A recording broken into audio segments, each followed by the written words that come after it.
Raider Nation, what's going on? You're watching the Raiders Report, and we got some news and rumors to get into, especially around Derek Carr. But hey, we got a brand new sponsor. Huge shout out to Yum Wolf. I've been asking y'all for a long time, can I find something for Chuck? Because he's got tummy issues.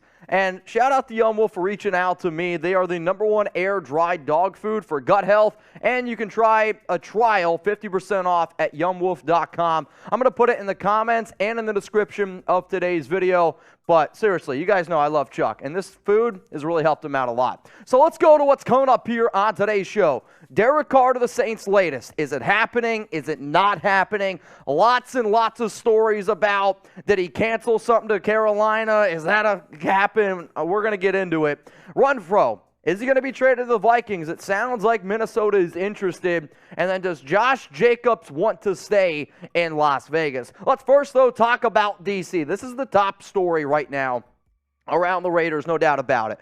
He met with the New Orleans Saints yesterday. He also met with the Saints again today. In his meeting yesterday, he had it with offensive coordinator. He had it with their head coach, Dennis Allen. They had dinner, and it sounds like the dinner went until about 10:30 p.m. Eastern time. That is according to Nick Underhill, who's done a really good job being able to cover this story. Also, before the flight of D.C. down to New Orleans, Derek's brother, Darren, put out this picture. Derek Carr in a Saints jersey. He also then deleted that tweet, which I'm not necessarily sure why. Also, though, Saints wide receiver Michael Thomas liked the tweet. So, what do we always say? Where there's smoke, there's fire. And there's a lot of smoke right now around Derek Carr potentially joining the New Orleans Saints. Then, it was reported by JPA that Carr canceled his trip to the Carolina Panthers. Mike Kay, who covers Carolina, is saying that that's not true. Mike Kay is saying that the trip to Carolina was never even scheduled, and nobody should believe it. So it sounds like either Mike Kay's capping or JPA's capping. But it just sounds like, again, not going to Carolina. So there is one team and one team only, and that is New Orleans. Tom Pelissero, before I went live today, tweeted, the Saints and Raiders already have the framework of a Derek Carr trade in place. A condition for Las Vegas to let the visit happen, but Carr's no-trade clause means he controls whether any trade happens before 4 p.m. Eastern Time Tuesday, so make sure that you stay tuned. So that sounds like, to me, a trade is in place. Sounds good, right? Ian Rappaport, on his show, I can't even think of what it's called, he said that a Derek Carr trade to the Saints likely won't happen today, but New Orleans is the clear frontrunner for D.C. If you've watched this show for a long time, you'll know that the clear frontrunner all along has been the New Orleans Saints, at least. That's what I believe. Rapp says nothing's probably going to happen today. There's been other reports out there that says it might happen today. I think bottom line is this. Make sure you're subscribed. Make sure you got those notifications turned on, because literally at any moment, I think something could happen. So if you haven't already, we got news coming up. Derek Carr trade idea to New Orleans. We'll talk about all of that kind of stuff because it is important after all. But I want to know, are you a real one? How many years have you been a Raider fan? Are you a Raider fan for 10 years, 20 years, 30 years, your whole life? How about this? If you've been a Raider fan for more than a day, subscribe to the Raiders Report. Let me prove to you how much of a commitment to excellence I have to having a good time with the nation, treating these shows like, I don't know, like an Oakland tailgate. I'm sure sooner or later y'all see how wild we get. And look at that. I got Philip Vargas, 37 years. I know he's a real one. Join the Raiders Report family. Hit that subscribe button. So Jeremy Fowler, NFL insider, reported that the asking price for the Raiders is a third-round pick. Obviously, Raider Nation wants a little bit more for a quarterback. That we can sit up here and talk about DC the way we want.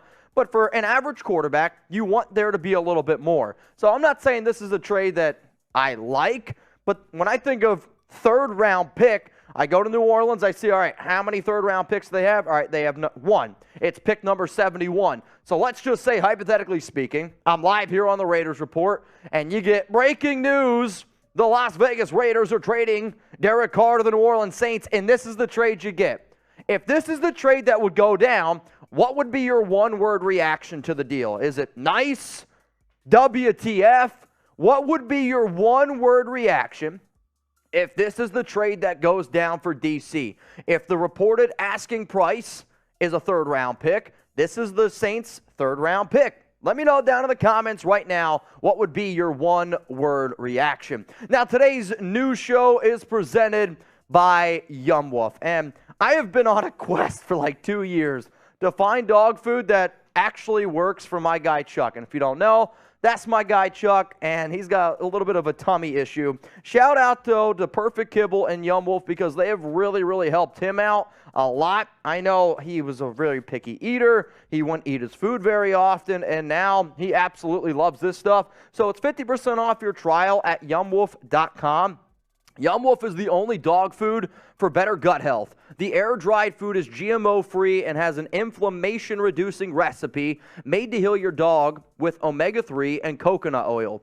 It's all the benefits of fresh food without the fridge, carbs, fillers, seed oils, and other inflammatory ingredients you can see in other brands. Yum Wolf obsessively crafted a healthy, low-carb food with humanly raised USDA meat, eggs, and non-GMO superfood that my dog loves. Oh, and it comes in a biodegradable packaging too. So, I mean, you guys know I've been on a quest to find food for Chuck.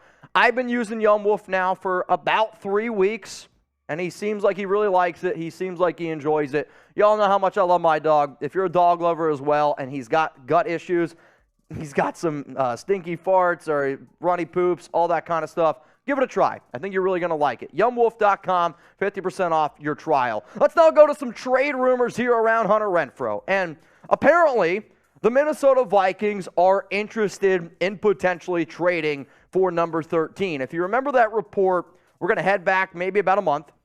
And it was reported that McDaniel, Ziegler, they could potentially want some of their guys. And 2 players that were mentioned in a trade were Darren Waller or Hunter Renfrow, or at least mentioned of. These are players that teams are going to have some interest in, okay? There was a report out there that the Vikes could be interested in Renfrow because of the cap hit of Adam Thielen. If Adam Thielen is released by the Minnesota Vikings, a simple wide receiver 2 option next to Justin Jefferson could be Renfrow. So when I saw this story out there, I was like, all right, I know it's not really Raiders related because it's Vikings being interested in him, but I do at least want to talk about it and break it down. Let's get one thing straight. When the Raiders extended Renfrow last season, 2 years, $32 million. I mean, I was expecting more than 36 catches, 330 yards, 2 touchdowns. I think that you can put a lot of blame on Josh McDaniels not using him correctly. You can put a lot of blame on Derek Carr, maybe not getting him the football the way they used to. You could also say, well, he dealt with some injuries. I like Renfrow. He's a really good route runner. I will always appreciate third and Renfrow. He is a good player. But if the Minnesota Vikings want to offer you something, okay, well, tell me what you're potentially going to offer. The issue for Minnesota is they got 4 draft picks and only 4 picks. I don't think you're going to get a first-round pick for Renfrow, which then turns my attention to pick 87, their 4th-round pick, and then the 5th-round pick. Like, if the Raiders' asking price is a 3rd-round pick for Carr, I get a little bit worried about what the asking price for Hunter Renfrow would be. So looking at this, obviously if I can get a first-round pick, you'd be stupid not to take it. I'd want at least a 3rd-round pick, though, for Renfrow, if at least it's a trade for Minnesota. If they're telling me, hey, you're not going to get a first, well, then shit, we better get at least a 3rd-round pick because even though Renfrow didn't have a good year last season, he has the ability, if used correctly, any season have 75 grabs. And just because a receiver can't be a number 1, we all love Renfrow. But he is about as dependable in clutch situations, especially picking up those first downs, being those chain movers. I mean, a lot of the great Josh McDaniels offenses had a lot of receivers like Renfrow. I'm not saying that because he's a white slot receiver. It's just the truth, right? Like Julian Edelman, Danny Amendola, Wes Welker, a lot of good options. And that's what I thought Renfrow was going to be. So because the Vikings are interested and because this show is about me seeing what you think, this is not a trade I would do. This is just me saying, what if this is the trade that Minnesota offered the Las Vegas Raiders for Hunter Renfrow? The Raiders get a 3rd-round pick, number 87 overall. Minnesota gets Renfrow. You clear about, $16 million, I would say, off your books, and how you could go invest that into something else. Who wins the trade, Raiders or the Vikings? Again, I would like a little bit more for Renfrow, but if this is all that Minnesota can offer me, it is what it is. I also have the belief that Renfrow trade rumors will get going if the Raiders trade for Aaron Rodgers. And that's simply because I have said, guess what, that Aaron Rodgers, to me, when he comes to the Raiders, is going to also bring Randall Cobb, and they're going to put him in the slot. So something to think about. Hunter Renfrow, I don't want him to get traded, but if a team is interested, anything is possible in the NFL. So now I do want your attention real quick. Jeremy, for you especially, I'm going to be doing a live show with Graphic Raider, also known as Docs, for those of you that don't know. It's going to be tomorrow on YouTube. Hopefully you guys go check it out. If you haven't already, go subscribe to his YouTube channel. He does a lot of really cool stuff over there. I think there might be some beer drinking. At least I want to see if I can get wasted a little bit, tipsy as well. Hammer will be there. A lot of the goats will be there. So if you haven't already, please go check it out. Coming up next here on the Raiders Report, Josh Jacobs, does he want to stay in Las Vegas? Well, Chris Sims sat down with Jacobs and said, Raiders running back Josh Jacobs told us he'd be okay to play on the franchise tag, but only if the team loaded up at other positions and added players around him. But if you want me to come back as the hero, you better pay me like a hero. Chris Sims also then chimed in on Twitter and said, Josh Jacobs said he wants to stay with the Raiders, but if it doesn't work out, he has a wish list in mind, somewhere tax-free. Jacobs then, on staying with the Raiders, said, for me, I got the Raiders seal tatted on me. It always something I wanted to be a part of. I just bought a house in Vegas. It's definitely a place that I want to be. I mean, I hear all that stuff, and that puts a big smile on my face, and I can understand Jacobs wanting to get paid. The question is, how much is he going to get paid? Right now, here are the top 10 highest paid running backs in the National Football League. I have him somewhere projected between Ezekiel Elliott and Dalvin Cook. If I'm the Raiders, no way in hell I'm letting him get over $15 million a year. This is if the only option is you to extend him.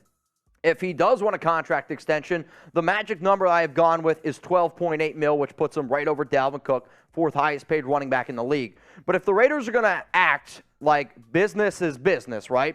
They're going to go the business move. The best business decision that the Raiders could do is place the non-exclusive franchise tag on Josh Jacobs. It just makes the most sense. You put the non-exclusive tag on him at $10.1 million. He just told you, if you're going to do that, then you better load up around town around me. I mean, you better go on a freaking spending spree. $10.1 million for Jacobs. He wants to win. Then the non-exclusive franchise tag means that he is allowed to negotiate with other teams, and if another team then wants to make Jacobs or give him a contract extension, that means because the non-exclusive tag is on Jacobs, the Raiders get 2 first-round picks. We all want Jacobs. He's a hell of a running back coming off a season, over 2,000 yards. Shout out to him. He just won the FedEx Ground Player, which he obviously should have. He led the league in rushing.